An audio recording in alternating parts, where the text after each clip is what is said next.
Hello বন্ধুরা, বহুত দিন ধরে ব্লগ ভিডিও করে নিয়ে আজকে একটা ব্লগ ভিডিও লই এলাম এর সামনে।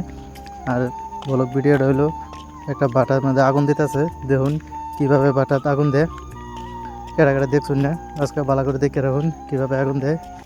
অলরেডি আয় পাইছি, দেখুন কীভাবে আগুন দিতেছে। আর এটা ডাম চিমডি বাটা, এটার জন্য চিমডি দুধ দেয়া। আর যে যে ডাম চিমডি বাটাত কাম করছে সে তো খবর হবই কীভাবে আগুন দেয়। যদি দেখে থাকে আর যদি না দেখে থাকে তাই যে আজকে দেখে লুন বাটাতে আগুন দিতেছে। আর এই বাটাটা হইলো অরুণাচল সিটিএস বাটা। এখানে ছবি দেখতে থাকুন, ভিডিওটা লাস্ট পর্যন্ত দেখে যাবেন।